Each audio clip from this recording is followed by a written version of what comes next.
अब हम बात करेंगे सिमिलैरिटी प्रिंसिपल के बारे में, जिसके बारे में आप अभी तक सुनते आए हैं। देखिए, जैसा आपको पता है, सुजोग थेरेपी में सबसे पहली जो सिमिलैरिटी, यानी जिसको देख के सुजोग थेरेपी का आइडिया प्रोफेसर पार्क जेहू के मन में आया था, वो था थंब। जी हाँ, ये थंब बहुत ही स्पेशल है। ये थंब ही आपकी सबसे पहली सिमिलैरिटी है, और ये थंब ही ना होता तो आपकी सुजोग थेरेपी इन्वेंट ही ना होती। आप जानते हैं सुजोग थेरेपी में थंब की सिमिलरिटी इस बारे में। देखिए, सुजोग थेरेपी में जो थंब होता है वो आपके हेड और नेक को डिनोट करता है। कैसे? आपने सुना होगा बाबा रामदेव हमेशा कहते हैं कि नेल की मसाज करने से बाल बड़े होते हैं। क्यों बड़े होते हैं? क्योंकि जो पीछे की नेल का एरिया है, तो नेल एरिया है, वो आपके पूरे के हेड में आता है। सुजोग थेरेपी में जो नेल एरिया है, जैसे आपको दिख रहा होगा, ये पूरा हेड इसमें आता है। तो आप जब इसकी मसाज करते हैं तो आपके ब्लड की जो सर्कुलेशन होती है सर में, वो बढ़ती है, जिससे आपके बाल की सर्कुलेशन बढ़ती है और बाल कम टूटते हैं और ग्रो होते हैं। ठीक है, लेकिन यही एक प्रिंसिपल यूज करके आप अपने बालों को सही नहीं कर सकते हैं, क्योंकि बालों के टूटने के और भी कारण होते हैं जिसकी वजह से बाल टूटते हैं। वो हम कभी आगे डिस्कस करेंगे। ठीक है, एक तो ये बात हो गई। दूसरा हो गया सिंबल ऑफ लव और एक्सप्रेशन भी हम थंब से करते हैं। अगर किसी को ग्रेट कहना होता है तो हम ऐसे कहते हैं, या ओके कहना होता है तो ऐसे कहते हैं। किसी को डाउनग्रेड करना होता है या उसका गलत बोलना होता है तो हम ऐसे एक्सप्रेशन करते हैं। ठीक है, इसके अलावा आप इजिप्ट में अगर देखेंगे, जो पहले के जो राजा होते थे, वो किसी को जब भी डेथ की पेनल्टी देखते थे, यानी डेथ के लिए बोलते थे या मरने के लिए आदेश देते थे, तो वो अपने अंगूठे को ऐसे निशान करते थे कि उसकी गर्दन उड़ा दो। तो ये सिमिलरिटी पुराने जमाने से चली आ रही है। और इसके अलावा हम आपको बात करें अगर फंक्शनैलिटी की, तो देखिए, हम जो है, अगर आपके हाथ में आप मुट्ठी बंद करेंगे तो थंब जो है उस मुट्ठी को पावर देता है। इसी तरीके से ब्रेन भी आपकी बॉडी को पावर देता है। ठीक है, ब्रेन कंट्रोलर होता है बॉडी का, उसी तरह हम भी, जो आपका थंब भी है, ये भी कंट्रोलर है आपके पूरे हाथ का। ठीक है, तो ये एक सिमिलरिटी एक ऐसी है जो बहुत ही वंडरफुल है और जो हर तरह यूज की जाती है। आजकल तो बड़े मीम्स बनते हैं थंब को लेकर। तो ये कहीं ना कहीं सिमिलरिटी है जो पुराने जमाने से चली आ रही है, जिसका इन्वेंट हमने ही करा था, लेकिन हम इसे पहचान नहीं पाए हैं। प्रोफेसर ने इसको पहचान के एक थेरेपी का नाम दिया। ठीक है, अब आगे बात करेंगे और भी जो सिमिलरिटी प्रिंसिपल हैं जो मैंने आपके लिए रखी है, जो आपको मैं बताना चाहता हूँ। इसकी पहली सिमिलरिटी आती है 5 प्रोट्रूडिंग पार्ट्स ऑफ बॉडी। अगर आप अपनी बॉडी को देखें, आपकी बॉडी में आपकी सेंट्रल पार्ट से 5 चीजें बाहर आई। प्रोट्रूडिंग का मतलब होता है ब्रांचेस, निकली हुई, जैसे एक पेड़ की टहनियाँ निकली होती है, उसी तरह से हमारी बॉडी से 5 ब्रांचेस निकली हैं, प्रोट्रूडिंग पार्ट्स निकली हैं। कौन कौन से हैं वो? सर है आपका, ये रहा सर, ये रहा गर्दन, ये दोनों हाथ और दोनों पैर। 5 हो गए। उसी तरह से आप अगर हाथ देखेंगे, ठीक है, जैसे ये सर निकला हुआ है, ये हैंड है, और ये दोनों पैर, 5 इस सेंट्रल बॉडी से निकले हैं। इसी तरह से आप हाथ देखेंगे तो आपके हाथ में से एक अंगूठा निकला है, जो आपका हेड और नेक डिनोट करता है, रिप्रेजेंट करता है। आपकी जो इंडेक्स फिंगर है, लिटिल फिंगर, ये आपके दोनों हैंड को रिप्रेजेंट करते हैं।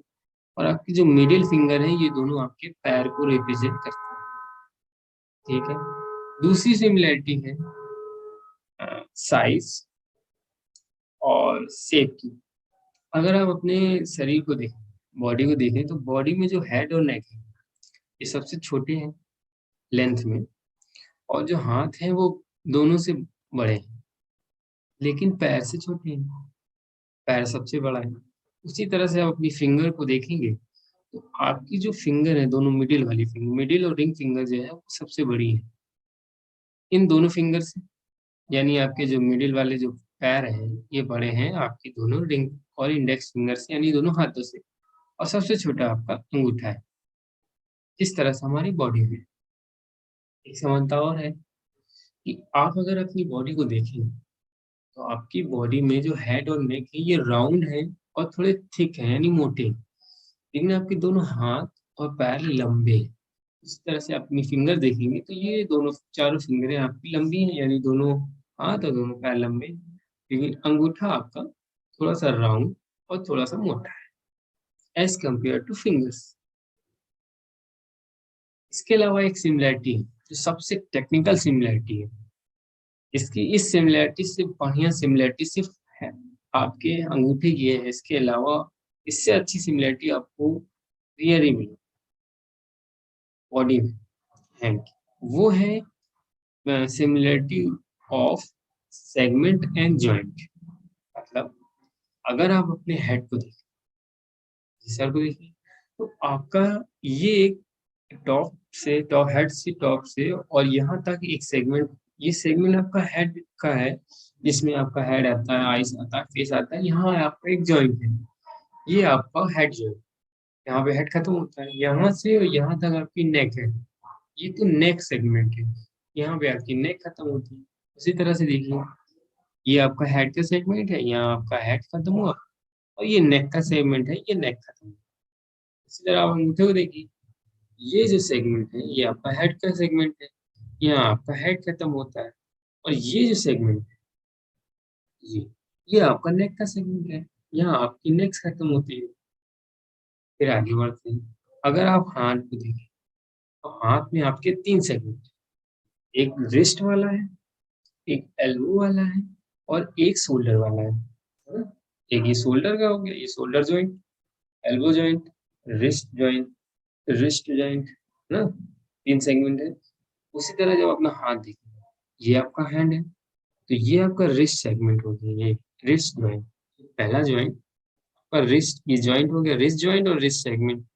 ये हो गया knee joint, sorry elbow joint, और ये एल्बो सेगमेंट, और ये हो गया आपका शोल्डर जॉइंट, ये जो नकल है, और ये हो गया शोल्डर सेगमेंट। इसी तरह से आप अपना पैर देखिए, पैर में पहले ये थाई जॉइंट, थाई सेगमेंट, पीछे हिप, आगे थाई, और ये नी जॉइंट, और ये हो गया नी का सेगमेंट, और ये हो गया एंकल जॉइंट, तो ये एंकल का सेगमेंट। देखिए, ये मिडिल फिंगर आपका पैर है, मिडिल और रिंग फिंगर, ये दोनों फिंगर आप जो देखेंगे ऐसे, ये जो है ये आपका जो है एंकल का जॉइंट हो गया ये वाला, तो ये एंकल का सेगमेंट। ये आपका जो हो गया नी का जॉइंट और ये नी का सेगमेंट, ये हो गया आपका थाई, या ये हिप्स पीछे की तरफ जाएंगे तो ये हिप का जॉइंट, और ये पूरा हिप का सेगमेंट, ये पूरी थाई है ना। तो ये तीन इसमें है, तीन हमारी बॉडी में। ये हो गई हमारी एग्जैक्ट सेगमेंट और जॉइंट की सिमिलरिटीज। इसके अलावा हम बात करेंगे प्राइमरी एंड सेकेंडरी सिस्टम के बारे में। जिस तरह से सिमिलरिटी प्रिंसिपल इंपॉर्टेंट है, उसी तरह से प्राइमरी और सेकेंडरी सिस्टम भी इंपॉर्टेंट है। क्यों? क्योंकि ये आपको बताता है कि आपकी बॉडी के कौन सा ऑर्गन किस साइड में है, और उसी तरह से आप हाथ में भी मैनेज करते हैं उस ऑर्गन की लोकेशन। इससे आपको करेक्ट लोकेशन फाइंड करने में मदद मिलती है। तो आइए जानते हैं प्राइमरी और सेकेंडरी सिस्टम के बारे में। देखिए, आप देख रहे हैं जैसे आपकी बॉडी के बीच में एक, अगर हम इमेजिनरी एक सेंट्रल लाइन खींचेंगे, तो आपकी बॉडी लेफ्ट साइड और राइट साइड में डिवाइड हो जाएगी। उसी तरीके से हम अपने हाथ और पैर में भी जब सेंट्रल लाइन खींचेंगे, तो हमारी बॉडी लेफ्ट और राइट में डिवाइड हो जाएगी। लेफ्ट साइड के ऑर्गन लेफ्ट साइड में आएंगे, और राइट साइड के ऑर्गन राइट साइड में आएंगे, हाथ में। इसी तरीके से कुछ और भी चीजें हैं जो आपको याद रखनी चाहिए। आपकी जो, क्या कहते हैं, वो बोलते हैं डायफ्राम। आपकी डायफ्राम आपकी बॉडी में तो एक ही है राउंड में, लेकिन आपके हाथ में दो जगह आती है, क्योंकि आपका ये जो अंगूठा है, ये अगर यहाँ होता तब तो ये पूरी तरह बॉडी से सिमिलर नहीं, सेम हो जाता। लेकिन क्योंकि ये टिल्टेड है, क्योंकि हमें हाथों का भी काम करना है ना, इसलिए हमारी जो डायफ्राम है वो दो भागों में डिवाइड। पहली डायफ्राम तो यहाँ आती, दूसरी डायफ्राम यहाँ भी आती। वो जब हम प्रैक्टिकल सेशन करेंगे तो उसमें जानेंगे। इसमें आपको हिंट दे देता हूँ। देखिए, पहली डायफ्राम तो ये है, ठीक है। दूसरी ये है, हालांकि जब आप बॉडी में देखेंगे तो सेम है। क्यों? देखिए हमारी डायफ्राम के पे चेस्ट के नीचे, जैसे चेस्ट खत्म होता है वैसे ही डायफ्राम शुरू होती है और पूरे एरिया में जाती है। तो जो चेस्ट का एरिया है वो डायफ्राम में आता है, लेकिन क्योंकि ये हाथ, ये जो अंगूठा है यहाँ से होके यहाँ आ गया है, तो हमारा चेस्ट का एरिया भी ओवरलैप हो गया है।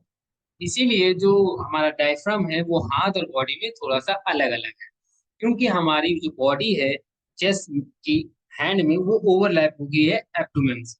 ठीक है। ये डिटेल में हम जब प्रैक्टिकल वीडियो करेंगे तो उसमें जान लेंगे कि कैसे ओवरलैप है और कितना ओवरलैप, उसकी कोई प्रॉब्लम नहीं है।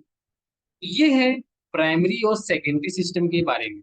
और भी हम बातें करेंगे, कुछ प्रैक्टिकल वीडियो भी जानेंगे प्राइमरी और सेकेंडरी के बारे में, क्योंकि आपको प्राइमरी और सेकेंडरी बहुत अच्छे से पता होना चाहिए, तभी आप अच्छे से एक ट्रीटमेंट का यूज कर पाएंगे। ठीक है। तो अब मिलते हैं आपसे कल, और कल हम जानेंगे कि सीट थेरेपी क्या होती है सुजोग में, और वो कैसे काम करती है, उसका प्रिंसिपल क्या है। ओके, तो सी यू, बाय बाय, मिलते हैं आपसे कल।